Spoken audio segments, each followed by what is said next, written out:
queria convidá-los a abrirem as Bíblias, ou as vossas Bíblias, Evangelho de Mateus, capítulo 5, versículo 17, versículo 18.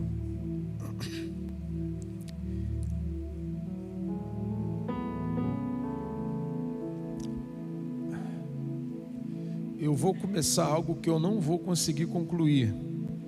Só para você entender, eu estou há 4 domingos falando sobre esse texto lá na igreja e deve ter mais uns 2 domingos ainda para eu falar, sem também conseguir concluir.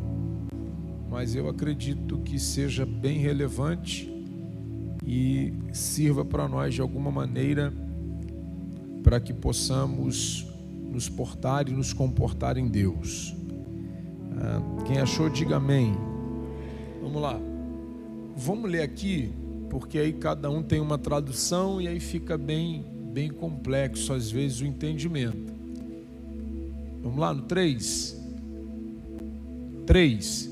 Não cuides que vim destruir a lei ou os profetas, não vim abrogar, mas cumprir.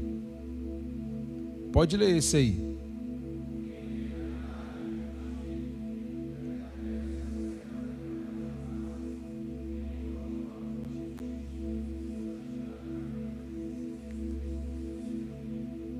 Bom, só aí, obrigado. Esse capítulo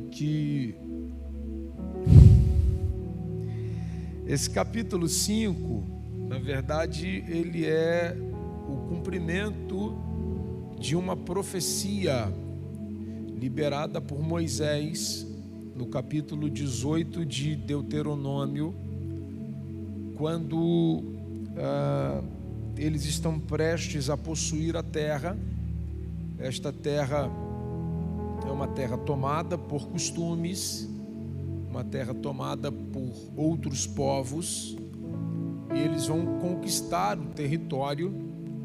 E Moisés então vai começar a predizer e a falar sobre um profeta que surgirá e dará a nós e dará o conselho ao povo. Quando este profeta surgir, ouve-o.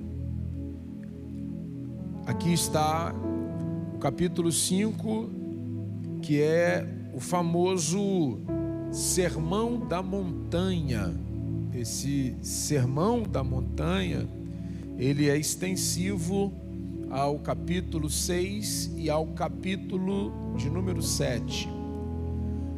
Nestas orientações e neste conselho que Moisés está dando ao povo, para que quando este profeta venha a ser levantado e que nós deveríamos o ouvir falando a respeito do Cristo e também dando orientações ao povo a respeito de modus operandi de vida, padrão de vida, como deveria ser o comportamento do povo.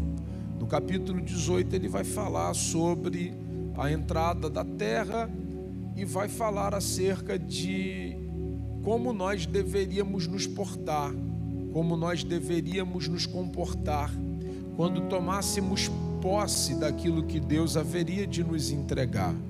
Ele vai falar: a terra está cheia de Jebuseu, Ferezeu, Filisteu, Cananeu. A terra está tomada.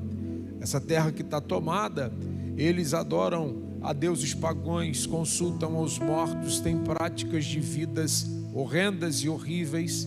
Mas quando nós entrarmos lá, para que não sejamos iguais a ele, Deus está estabelecendo padrões. Esses padrões que por Deus são estabelecidos levam a nós a entendermos a respeito de uma cultura de vida. E o modo de Deus, sem sombra de dúvida, em Mateus 5, 6 e 7, é a contracultura do mundo, aonde o Senhor Deus começa os seus sermões dando a nós orientações. No capítulo de número 18, os 4 últimos versos, 19, o 20, o 21 e o 22, Moisés vai falar sobre o peso da palavra de Deus. Moisés vai falar sobre a responsabilidade que se tem em falar em nome de Deus. E Moisés vai falar também que existe uma forma de saber se é Deus que está falando, no cumprimento daquilo que por meio de um profeta foi entregue. Então a possibilidade de que nós convivemos hoje em um tempo muito difícil da igreja, que é bem diferente do meu tempo, apesar da minha pouca idade. Eu acho que eu me considero pouca idade, 37 anos, mas apesar da minha pouca idade, eu sou extremamente ortodoxo e conservador. E algumas coisas que ando vendo não me arrepiam, também não me assusta. E quando alguém me pergunta onde vamos parar, eu sempre digo: não para, ou no nosso meio ou fora do nosso meio, estando hoje porque um dia esteve entre nós, porque ouviu alguma coisa por alguém, e esse alguém, ou o que se ouviu, não se cumpriu. Seja Deus verdadeiro e todo homem mentiroso. E ele vai falar no capítulo 18, que se alguém falar em nome dele e não se cumprir, entenda, não foi Deus quem falou, pois só existe uma possibilidade de saber quando é Deus que fala conosco. E esta possibilidade de sabê-lo é o dia em que esta profecia se cumprir. Então, nós caminhamos e entendemos que esse código de conduta que Deus estabelece em Mateus 5, 6 e 7, que é uma contracultura do mundo, a gente precisa começar a compreender e a entender que, na minha humilde opinião, existe a Bíblia Sagrada. Na minha humilde opinião, não existe Velho e Novo Testamento. Até porque para a cultura, velho é aquilo que se considera inapropriável e inutilizado. Então logo eu não considero a palavra velho, porque velho é tudo aquilo que não se tem utilidade. E eu não considero o que está escrito antes de Cristo como algo que não tem a nós utilidade ou inutilidade. É útil para nós. Porque eu compreendo que Moisés escreveu a lei, compreendo que os profetas predisseram a lei, profetizaram a respeito da lei. Davi cantou sobre a lei, Cristo encarnou e cumpriu a lei. O texto original, aonde ele diz: eu não vim revogar, mas vim cumpri-la, na verdade é vim completar. Aquilo que não estava pleno, aquilo que não era completo, por ele agora será completo. Então ele não veio revogar, ele veio cumprir. Então quando a gente olha o verso, aonde algumas traduções está nem um J e nem um tio, ou uma vírgula se acrescenta ou se tira, na verdade a expressão hebraica aí é iod e kots. E o que ele está querendo dizer quando se refere a iod e kots, diferente de tio e vírgula? Ele está dizendo que desde a maior letra até o menor sinal de tudo que está escrito se cumprirá. Desde a maior letra até o menor sinal. Desde o assim diz o Senhor, de forma direta e explícita, como cada texto ou cada versículo do que nesta palavra está inserido, haverá cumprimento para tudo que fora dito a respeito do que nela está escrito. Quando a gente olha para esse modo operante de vida, de vivência, nós olharemos e perceberemos, e eu poderia dividi-lo, só não vou ter tempo para poder dissertar sobre tudo, que o capítulo 5, o capítulo 6 e o capítulo 7, ele vai revelar a nós níveis de conduta e de comportamento. O capítulo 5, ele vai falar de relacionamento do homem para com o próximo. No capítulo 6 ele vai falar do relacionamento do homem com Deus, e no capítulo 7 ele vai falar do relacionamento do homem com a lei. Ele vai dividir os sermões da montanha em 3 aspectos: o homem e o próximo, o homem e Deus, o homem e a lei. Quando eu olho para a expressão o homem e o próximo, a palavra pai, ela vai aparecer no dito sermão da montanha, entre os 5, 6 e o 7, 15 vezes. E dentro destas 15 vezes que a palavra pai aparece dentro do sermão, ele vai estabelecer dentro de cada texto onde a palavra pai aparece, a respeito de conduta de vida, de relacionamento do homem com o Deus, do homem com o próximo e do homem com a lei. Eu não gosto da palavra lei, eu prefiro a palavra orientação, porque não é sobre um Deus que manda e a gente obedece, é sobre um Deus que orienta e a gente faz ou não, segue ou não, cumpre ou não, porque não tem ninguém aqui obrigado a cumprir a lei, desde que você esteja disposto a pagar o preço por não cumpri-la. Eu vou fazer uma pergunta e eu sei que você sabe a resposta. O que era proibido comer no jardim?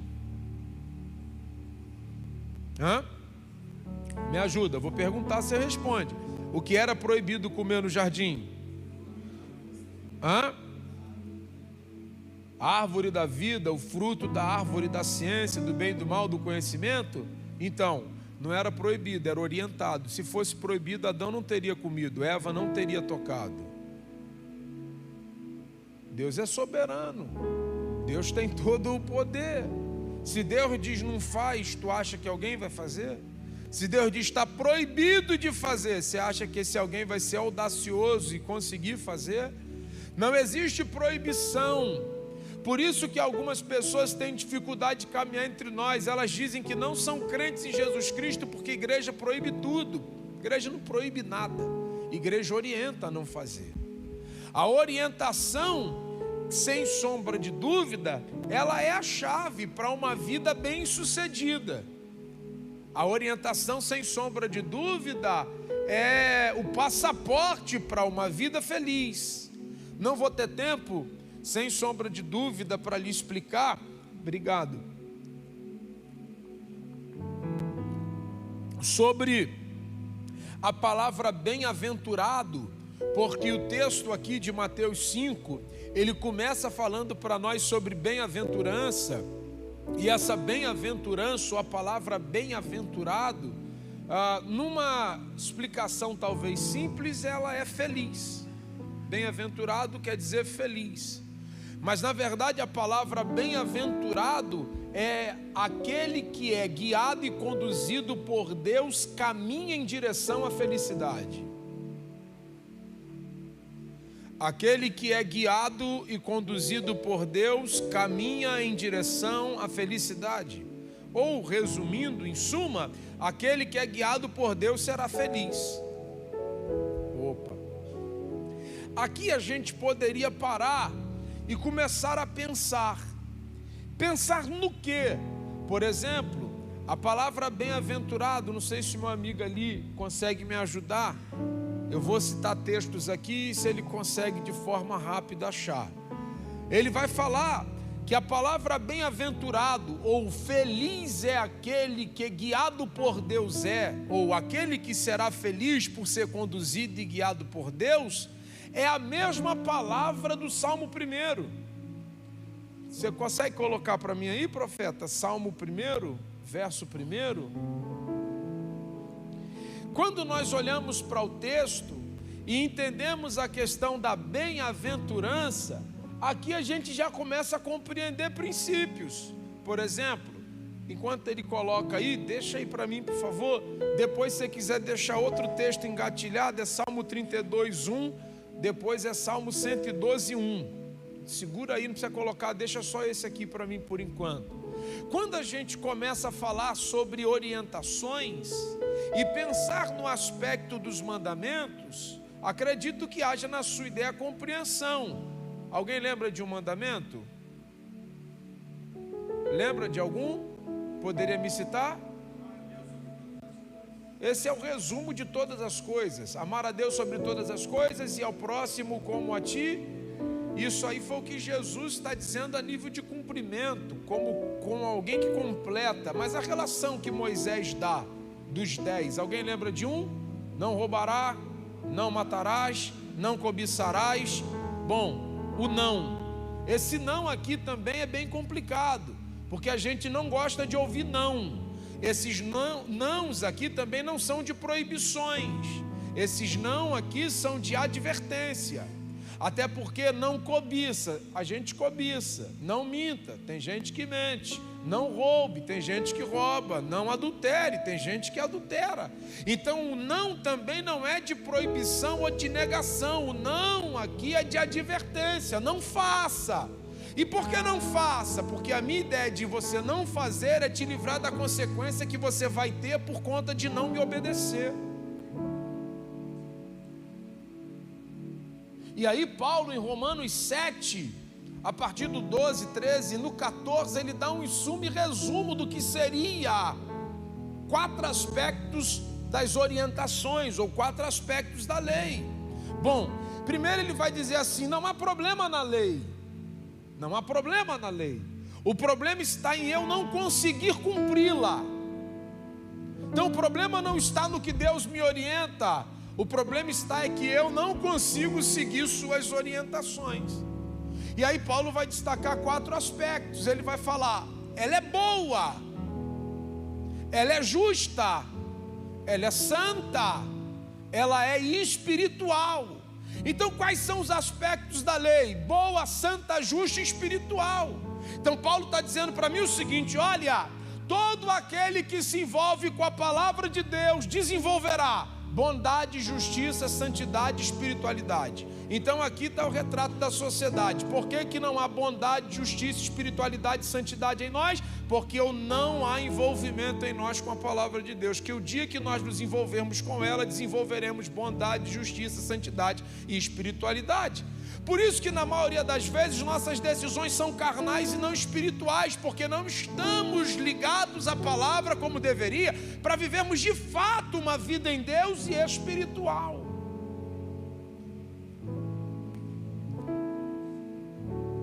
Bom, deixa eu caminhar, eu vou mostrar para você, porque, olha o texto, bem-aventurado é o varão, feliz é aquele que conduzido por Deus será, que não anda segundo o conselho dos ímpios, nem se detém no caminho dos pecadores, nem se assenta à roda dos escarnecedores. Ele vai continuar, antes tem o seu prazer na lei do Senhor ele meditará de dia e de noite. Ele será como árvore plantada junto ao ribeiro das águas, que ao seu tempo dará os seus frutos. Assim não é o caminho dos ímpios, com certeza eles perecerão. Então todo aquele que é bem-aventurado, todo aquele que é guiado por Deus será feliz, porque as suas escolhas de vida lhe levarão a viver uma vida sentada. Sentada onde? À roda dos escarnecedores? Não. Se detendo no caminho dos pecadores? Não. Ele está dizendo, nesses lugares não haverá felicidade, eu não os guio por esse caminho. Então a realidade da vida é que a gente deturpa o conceito de ser feliz, porque a gente associa felicidade a coisas, e felicidade não está em coisas, felicidade está na pessoa.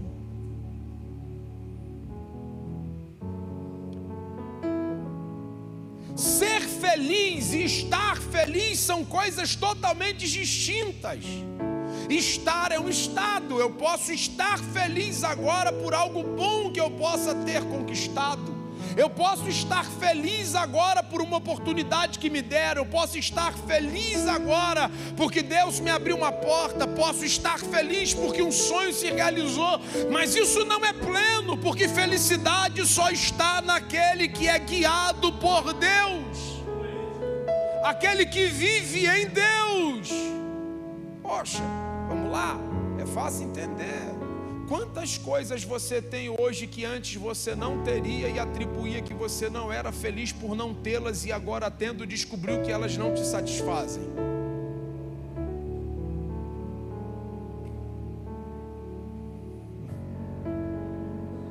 Se eu tivesse isso, não, facilitou a vida, mas não te fez feliz. Te ajudou em algum aspecto, mas não te trouxe felicidade. Porque felicidade não está em coisas, felicidade está na pessoa. E que pessoa é feliz? Toda aquela que é guiada por Ele, que não se assenta na roda dos escarnecedores, não se detém no caminho dos pecadores, e o seu prazer está na lei do Senhor. E na lei do Senhor medita de dia e de noite. Então só há felicidade plena aquele que está envolvido intrinsecamente, a sua alma relacionada e disposta a viver a palavra de Deus na sua plenitude, essência. Não é vir ao culto, é ser guiado por Ele.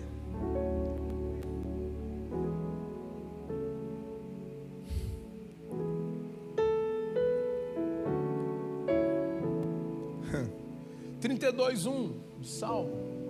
Bem-aventurado aquele cuja transgressão é perdoada e cujo pecado é coberto. Está dizendo, será feliz aquele que alcançou o perdão de Deus. Antes está dizendo que somos sal, e que a gente não pode acender uma vela e colocar debaixo de uma bacia, mas antes a gente coloca ela no cume do monte para que ilumine toda a cidade. Então ele está falando de filhos que têm as suas obras vistas e reconhecidas. Na verdade, ele escolheu a nós para que fôssemos, na verdade, stand-up, bandeira, para que fôssemos de verdade foco, aonde se todas as luzes aqui se apagassem e apenas um ponto de luz aqui estivesse, a visão de todos se voltaria a este ponto de luz, de forma em que todos olhariam para lá. E ele está dizendo assim, esses são meus filhos e deles eu me orgulho. Eles são ponto de luz e ponto de referência para todo aquele que anda em trevas, e as suas obras glorificam o meu nome. Então ele está atrás de filhos que façam com que ele tenha orgulho de dizer que ele é meu pai, que ele é meu Senhor. Mas o que vai fazer com que as pessoas entendam que eu sou filho dele é quando as minhas obras glorificam o seu.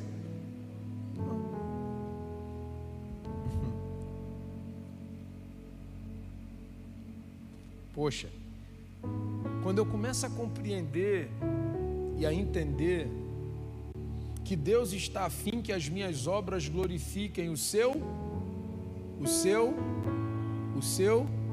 então eu preciso começar a compreender uma verdade. Existe um processo de adoção. Eu não posso dizer que eu sou filho de Deus, eu posso dizer que eu fui criado por Deus. Eu posso também dizer que, depois de ser criado por Deus, eu me torno filho por aceitação. Paulo vai dizer que com a mente eu creio, com o coração recebo. Eu entrei num processo de me tornar filho. Eu não posso dizer que sou filho enquanto as obras que pratico não glorificam o nome. Eu sou alguém que frequenta a igreja, eu sou alguém que gosto do arrepio, eu sou alguém que gosto dos louvores, mas eu não posso dizer que sou filho dele, porque ele está dizendo, os meus filhos, as suas obras glorificam o meu nome. Então ele só reconhece um filho, que essa ideia desse paizão que ama, desse paizão que adora, esse paizão que aceita tudo. Nem você aceita tudo do teu filho, e tu acha que Deus vai aceitar tudo de você.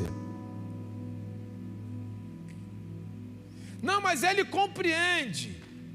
Deus é maneirão, pô.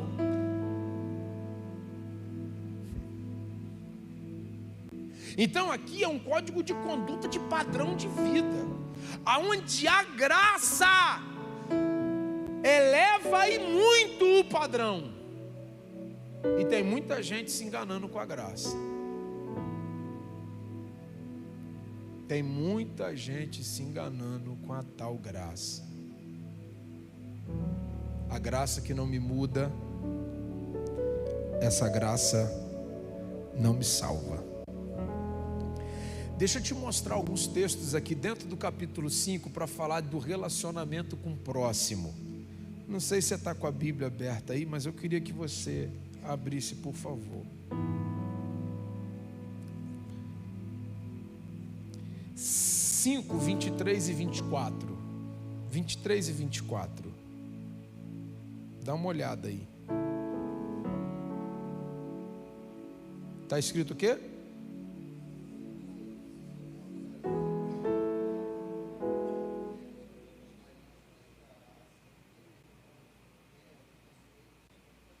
Lê aqui no telão que eu acho que ele já colocou, que eu vi passar uma sombra. Vamos lá. No 3, vamos lá. 1, 2, 3. Portanto,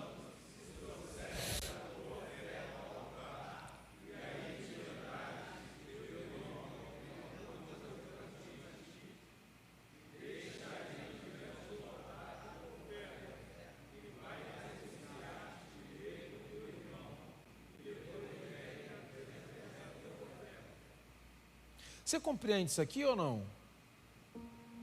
Vamos lá.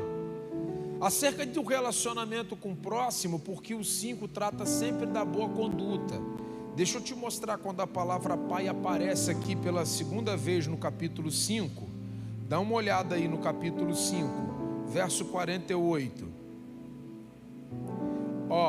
Lê o 45 que você vai entender quando eu falei sobre o processo de adoção. Que eu não posso dizer que sou filho se as minhas obras não glorifiquem o nome dele. Aí olha o que ele diz no 45. Para que vos torneis filho, ou seja, eu não sou, eu preciso me tornar. Mas para que eu me torne filho de Deus, 45.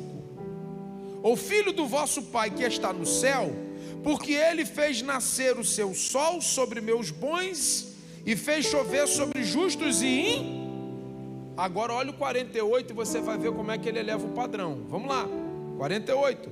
Portanto, sede vós, como perfeito é o vosso. Então ninguém pode aqui ficar falando: eu sou filho de Deus, eu sou filho de Deus, eu sou filho de Deus. Se as suas obras não glorificam o Pai, você não é filho. Você é alguém que frequenta a igreja. Você é alguém que participa do culto. Você é alguém que fez desse lugar um clube, não um corpo. Porque eu só posso dizer que pertença a um corpo e que tem um Pai, para que eu me torne filho de Deus. As minhas obras precisam glorificar o nome dele. E aqui é muito louco, mas eu não sei se você vai compreender a minha loucura ou o meu entendimento disso aqui. Ele vai estabelecer um padrão de comportamento aonde ele é o único que pode ser comparado. Ele não diz assim, sede como Uzia é, sede como Cláudio é, sede como qualquer Anderson é, seja como, não, ele diz, seja como eu sou. Opa, então aqui já cai por terra essa ideia de que alguém deixou Jesus porque viu o mau comportamento de alguém. Porque o mau comportamento de alguém não é padrão de vida para mim. Porque se o meu padrão de comportamento for associado ao seu comportamento, o meu padrão de comportamento é medíocre. Porque ele não me convidou para me comportar igual a você. Ele me convidou a me comportar como ele é.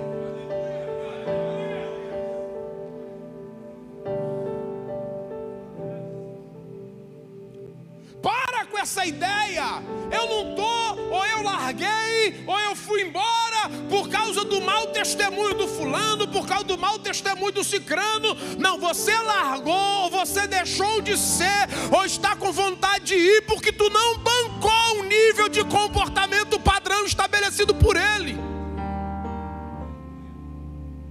Quando tu lê Levítico, a palavra santo, santidade e santificação, que são as variações de santo, aparece 93 vezes. Ele fez um convite para o povo: sede santo porque eu sou. Ele diz sede santo porque Josué é, sede santo porque... Ele diz sede santo porque eu sou. Então ele estabeleceu um padrão de santidade. Se vocês querem olhar para alguém, seguir um modelo, o modelo sou eu. Seja santo como eu sou.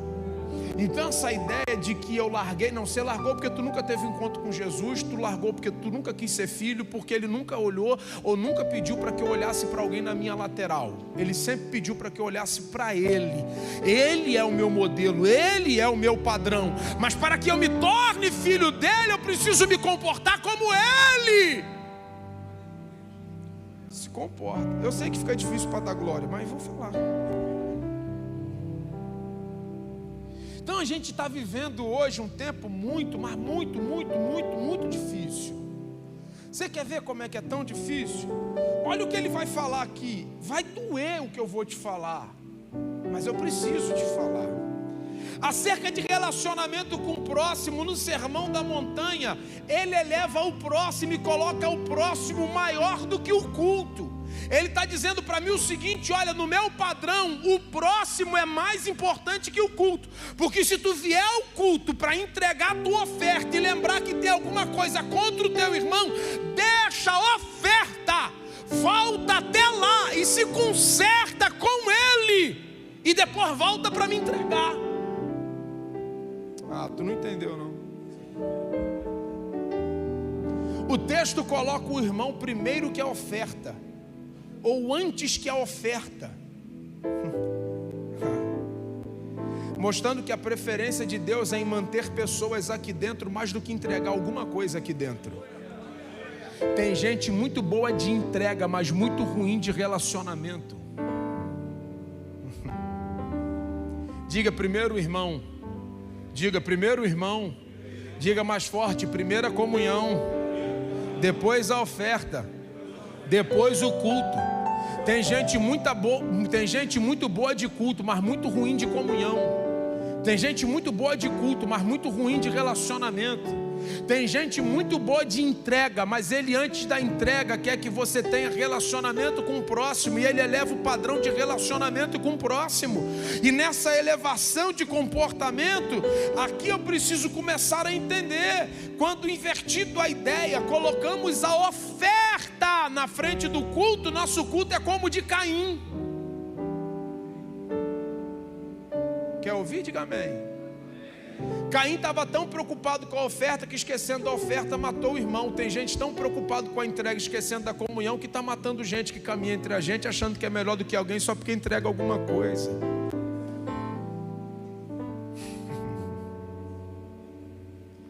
Alguns lugares os cultos estão perfeitos, e alguns lugares, mas a comunhão não está em dia. Sendo assim, o culto não vale de nada.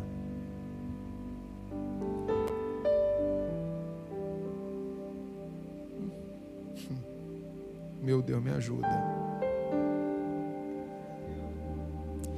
Então ele está dizendo assim: ó, eu vou te ensinar a se comportar com as pessoas para que o meu nome seja glorificado. Deixa eu te falar, o próximo é maior do que a entrega. Se preocupe mais em se relacionar bem com o seu irmão do que o que você vê entregar.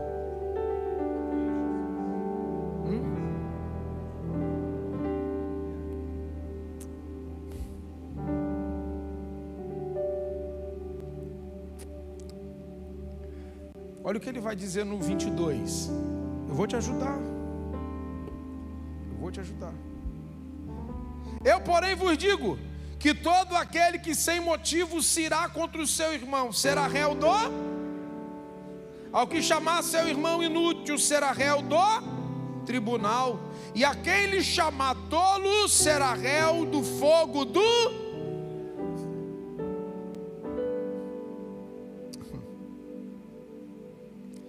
Ele está dizendo para mim o seguinte: olha, na lei, só é considerado assassinato depois que você mata. Na graça, irou, não teve domínio próprio, e com ira falou contra o teu irmão, você já se tornou réu. Cuidado para você não se tornar um assassino de palavras por não conseguir segurar a sua ira e falar coisas que você não deveria. Acho que é melhor a gente voltar para a lei, porque na lei eu só era assassino quando eu matava. Na graça eu estou matando gente com as minhas próprias palavras. Cuidado para não fazer a tua ira fazer com que as suas palavras se tornem arma e você mate as pessoas que caminham entre a gente. O que tem de homicida que não sabe valorizar a comunhão entre nós, que na ira emprestam a sua boca e a todo tempo lançam palavras de maldição contra alguém só porque não sabe controlar a sua raiva. Chateada amaldiçoa um e a outro, lança palavras torpes contra um e a outro. amaldiçoa a mulher, amaldiçoa a empresa, amaldiçoa o casamento, amaldiçoa a família, amaldiçoa a igreja, simplesmente porque não sabe controlar a sua ira. Então Jesus está falando assim: eu vou ensinar vocês a se comportar. O próximo é maior do que a oferta. Se vier no culto trazer oferta, mas tiver problema com o próximo, deixa a oferta e volta lá, porque senão teu culto é como o de Caim, que se preocupou muito com a oferta, e preocupado com a oferta acabou matando o irmão. Quanta gente preocupada em entregar, fazer algumas coisas, mas não está preocupada em nutrir relacionamentos saudáveis, empresta a boca, movido pela ira, lança palavra de maldição e lança palavras a ponto de matar pessoas com o que sai da sua boca. Quanta gente morta dentro das nossas igrejas por causa de pessoas que não souberam controlar a sua boca na hora da ira, e lançou uma palavra e matou alguém, ou desviou alguém, ou tirou alguém de dentro desse lugar. Ele está dizendo: o meu comportamento é padrão. E eu vou dizer para vocês: olha, a lei aqui cai, porque aqui eu vou botar para vocês entenderem que o padrão aqui é mais elevado. Eu preciso mostrar para você. Salmo 19:14: sejam agradáveis as palavras da minha boca, meditação do meu coração perante a tua face, Senhor, rocha minha e redentor meu. O que guarda a sua boca preserva a sua vida, mas o que muito abre os seus lábios traz sobre si ruína. Provérbio 13:3: o Senhor detesta o pensamento dos maus, mas se agrada das palavras ditas sem maldade. Provérbio 15:26: como maçã de ouro e salva de prata é toda palavra dita a seu tempo. Provérbio 25:11. Agora esse aqui também é top, mas é difícil: rasga mas dói. Mateus 12:34: raça de víbora, como podeis vós falar coisas boas sendo mal? Pois do que a abundância do coração, disso fala a boca. Aquele famoso ditado: a boca fala do que o coração está cheio. Eu preciso tomar cuidado com o meu comportamento com o próximo, no que falo, da forma que falo, não controlando a ira, me tornando um assassino do meu irmão por não controlar a minha ira e falando palavras que não deveria falar. Eu preciso entender: o próximo é maior do que o meu culto, e porque o próximo é maior do que o meu culto, ele não recebe o que eu venho entregar quando eu tenho problema com o próximo. Ele não recebe o que eu vim entregar quando eu tenho problema com o próximo. Eu vim entregar aleluia, vim entregar glória a Deus, vim entregar dinheiro. Ele está dizendo assim: tem problema com o próximo? Próximo, não dá para tu aqui não. Deixa tudo aí. Vai lá consertar teu altar, vai reparar teu altar, vai ajeitar tua casa, vai resolver tua vida. E depois volta aqui para me cultuar, porque eu não recebo o culto de gente que tem problema com o próximo. Pendência com gente, dificuldade de liberar perdão, dificuldade de relacionamento, extremamente amargurado, rancoroso, chateado, guarda tudo, não libera nada, vive essa vida amarga. Eu não falo com ele por causa disso, não falo com ela por causa daquilo, eu não me relaciono com ele por causa disso, mas é crente. Ele diz: não, para que torneis filho de...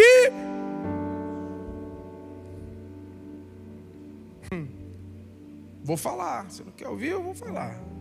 Diga: eu preciso tomar cuidado com os meus olhos, movido pela cobiça. A lei falava que adultério era quando era pego no ato, então eu tinha que consumar. Aqui no estabelecimento de padrão, em Moisés, Deuteronômio 18, falou: quando o profeta vier, ouve-o. Então Moisés falou para eu ouvir ele. Aqui está se cumprindo o que Moisés profetizou. Aí ele está estabelecendo o padrão e elevando o padrão. Está dizendo assim: vocês cultuaram, ofertaram, porque se preocuparam muito com oferta, mas eram ruins de comunhão. Vocês são bons de entrega, mas são péssimos de comunhão. Eu vou falar para você que o culto só é culto para mim quando você tem comunhão. Culto sem comunhão não é culto. É só alguém que veio frequentar a igreja. Salvação não é para quem eu gosto. Salvação é para todos. Mas deixa eu te ajudar. Lê o 27 e o 32 aí. Lê o 16. Pois tudo que está no mundo é cobiça da carne. 1 de João 2,16. Pois tudo que está no mundo é cobiça da carne, dos olhos e ostentação dos bens não provém do Pai, mas do mundo. Olha o que ele diz no 27:32. Dá uma olhada aí, 5. Mateus 5, 27, 32. Achou? Diga amém. Achou aqui? Pode ler aqui. Eu tenho aqui, mas eu só queria que você lesse 27:32. O que é que ele diz? Ouviste o que foi dito aos antigos? Não cometerás adultério. Eu, porém, vos digo, vai lá, que qualquer um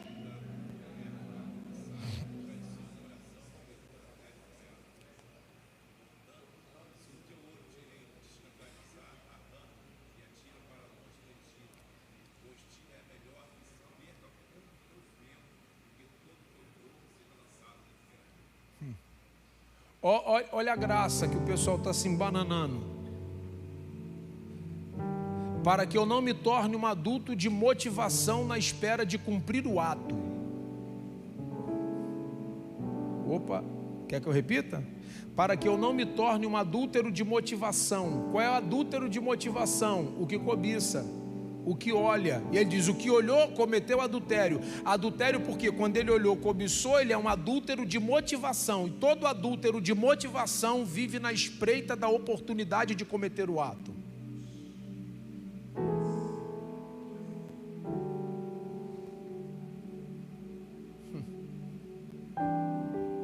Filho de Deus, para que vos torneis.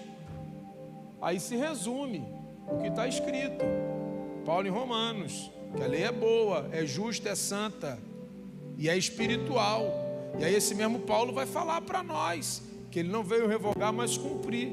E que se resume a amar a Deus sobre todas as coisas e ao próximo como a ti mesmo. Se eu tiver comunhão com o próximo, eu não desejo o que é do próximo, eu não sou cobiçoso. Eu estou feliz com o que você tem, satisfeito com o que eu tenho, porque coisas não me trazem felicidade. Então não preciso cobiçar o que é seu, porque felicidade eu encontrei em Cristo, não nas coisas. Eu não sou um adúltero de motivação, porque o adúltero de motivação olhou para uma mulher que não era dele, na ideia de esperar a espreita da oportunidade para cair com alguém que não lhe pertence, olhando para a mulher de alguém dentro do nosso templo, cobiçando a mulher do outro, motivado por um desejo maligno e maldoso, simplesmente pela cobiça, por não ser feliz com o que tem. Ele está dizendo, eu já conheci os vossos corações. Moisés disse que vocês tinham que cometer o ato, para mim é só ter intenção.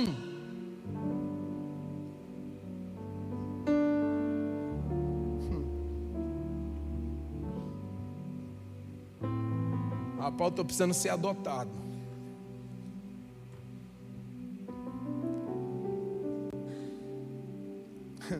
Irmão, é tão forte o que ele vai falar de comportamento aqui. Dá uma olhada no 30, dá uma olhada aí para mim, por favor. No 33 e no 37. Eu vou te ajudar. É só o próximo, só de cuidar do próximo. Não olha para a mulher do próximo, não deseja a mulher do próximo, tenha comunhão com o próximo, viva uma vida íntegra entre as pessoas que caminham com você. Não seja igual ao irmão do lado, seja como Deus quer que você seja. Agora olha o que ele diz no 33 e do 33 ao 37, mas vamos lá. Outros sim, ouviste o que foi dito aos antigos? Não perjurará, mas cumprirá teu juramento ao Senhor. Eu, porém, vos digo que de maneira nenhuma jurareis, nem pelo céu, porque é o trono de Deus. Aí ele vai falar, nem pela terra, porque é escabelo dos seus pés, nem por Jerusalém, porque é a cidade do grande rei. E aí ele vai dizer, nem jureis pela tua cabeça, porque não podes tornar um cabelo branco ou preto. Aí agora ele vai dizer assim, seja porém o vosso falar, porque o que passa disso, eu preciso tomar cuidado com as minhas palavras, porque eu não posso ser fiador de nada, a não ser alguém que cumpra com tudo aquilo que sai da sua boca. Ele está dizendo para mim o seguinte, olha, para que a minha palavra tenha credibilidade, tudo que eu faço exalte a Deus. Minha geração é de moleque. Meu pai me ensinou a vida inteira, irmão, deu a palavra, vai tomar prejuízo, mesmo tendo dado a palavra, cumpra a palavra e absolva o prejuízo, mas cumpra a palavra. Já viu gente que é tão mentirosa que para as pessoas acreditar nela, tudo que ela conta, ela tem que botar Deus no meio, diante de Deus, que a palavra não tem crédito. E o que ele fala ninguém leva em conta, porque ninguém acredita no que ele fala. Quando não, ele precisa que alguém fique confirmando as mentiras dele. Pergunta para fulano. Eu tenho pena de gente sem crédito que a mulher paga o maior preço, e tu olha para a cara dela que tu vê que ela não está afim de compactuar com a mentira do miserável. Pergunta para ela fica assim.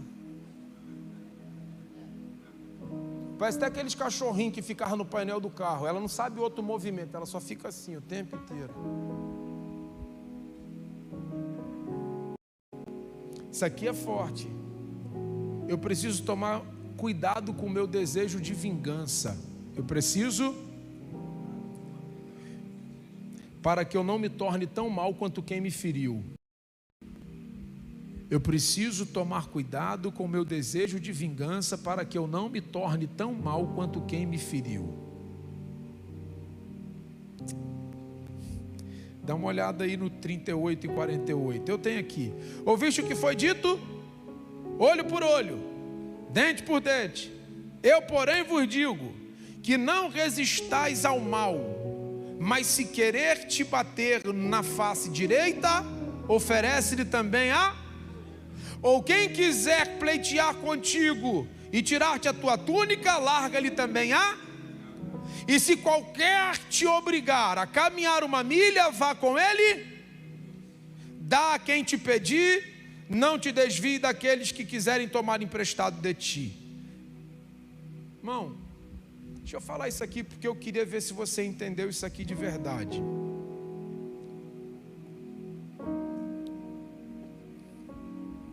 Na questão de lidar com pessoas ruins, porque isso também acontece na esfera da comunhão. Porque o que fere a nossa comunhão é quando a gente lida com alguém ruim, porque lidamos com alguém ruim, nós não queremos nos relacionar com essa pessoa, porque ela nos faz mal. Mas eu preciso saber, lembra, alguém já viu aquela competição? Troço meio doido que nego está inventando, que eu já não consigo nem mais entender. Que para um cara aqui, aí ele bota a mão aqui num pó, aí o outro bota a cara e o outro larga bate. Aí o cara segura a onda aqui, estabiliza, agora é a vez do outro. Aí o outro vai, larga um tapão na cara do outro e ganha o que derrubar o outro primeiro. O cara tem que ser nocauteado sem reagir. Ali é o... Quando ouviste o que foi dito aos antigos, olho por olho, dente por... Como é que era na lei? Na lei é assim, ó, matou vai morrer, feriu vai ser ferido, pisou vai ser pisado, ofendeu vai ser ofendido, magoou vai ser magoado. A lei é olho por olho, dente por... Ouviu o que foi dito aos antigos? Eu, porém, vos digo que se alguém bater na tua face, tu dará outra. Ele não está falando de um crente trouxa que está disposto a ficar apanhando. Ele está falando do seguinte: toda vez que o mal encontrar o crente, o mal para na vida desse crente. Vou te explicar melhor para fazer você entender, porque isso aqui é comunhão. O que é comunhão? A má interpretação da lei levará a gente a entender o seguinte: se me bateu, eu bato. O que Moisés está querendo dizer em suma é o seguinte: não é me bater, eu bato, é não bata para não apanhar, é não pise para não ser pisado. Faça ele primeiro. Então funciona assim, ó. Dá a outra. O que é dar outra face? Vamos lá. Se o Cláudio vem aqui e dá um tapa na minha cara, a briga só vai continuar se eu devolver o tapa. Se eu der a outra face, a briga acaba. Então o que Jesus está dizendo é o seguinte: o mal sempre vai parar toda vez que ele encontrar um crente.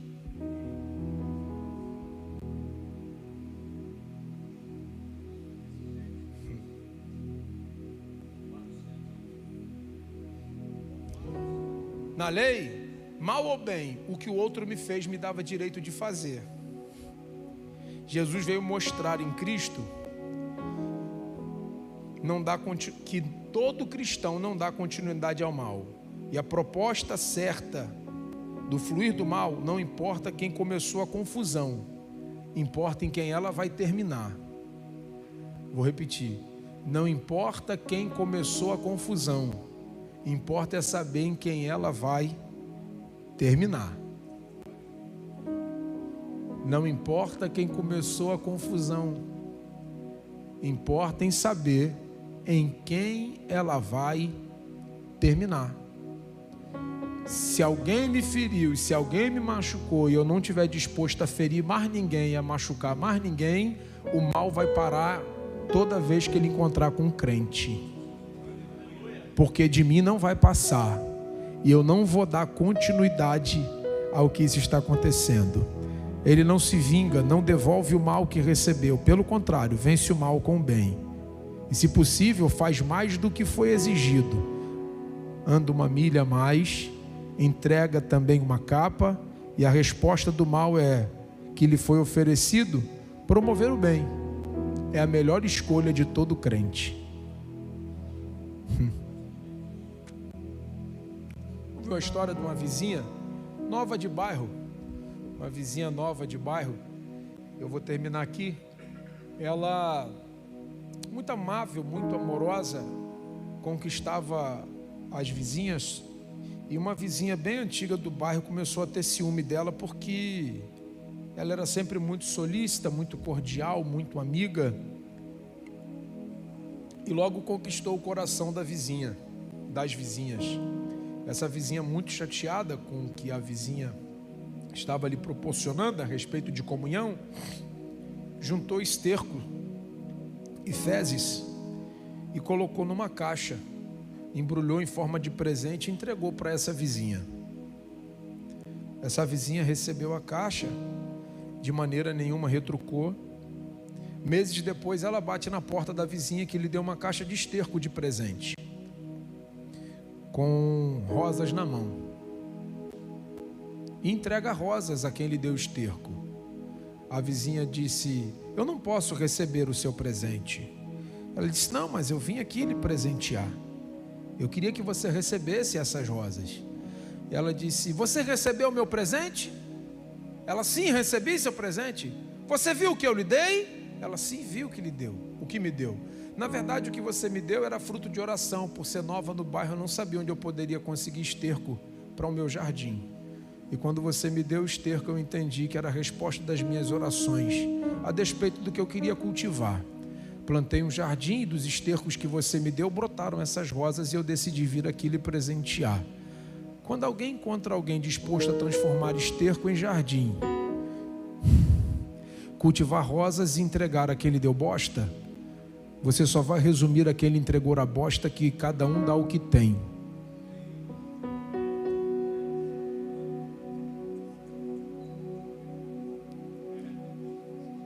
Quem tem mal sempre vai dar o mal, mas quem se tornou filho de Deus entendeu que nele todo mal para, nele todo mal acaba, nele toda a confusão termina. Não, irmão, crente não é contendeiro, crente não é brigão, crente para. Não, mas é porque tu quer que Deus salve a tua casa, mas tu é o primeiro a juntar quando o outro sai para falar mal. Pô, estou com tanta saudade de ter aquela comunhão em família no final do ano. Eu não aguento mais essa distância que nós temos. Gerada por quem? Provocada por quem? Vivida por quem? Quem foi que falou que não deveria? Quem se tornou um assassino com palavras? Quem, movido por inveja, cobiçando alguma coisa, não falou mal de alguém? Gerou a discórdia dentro do lar, alguém lhe fez mal, e ao invés de parar em você, você preferiu dar continuidade, cultivou aquilo ali, deu continuidade àquilo. Então, de verdade, se alguém está lhe dando esterco, transforme esse esterco num jardim, plante suas rosas, e dê o bem a quem lhe fez mal. Porque o conselho de Jesus é: caminhe 2 milhas, se pedir a capa, dá a túnica, e se bater de um lado, dá o outro. Eu não quero saber quem começou a confusão, eu só quero saber que quando a confusão chegar na vida de um crente, ela vai terminar. Porque crente não passa a confusão para frente, crente não leva a confusão adiante, crente termina nele. O mal para em mim. Poxa vida. Então, eu preciso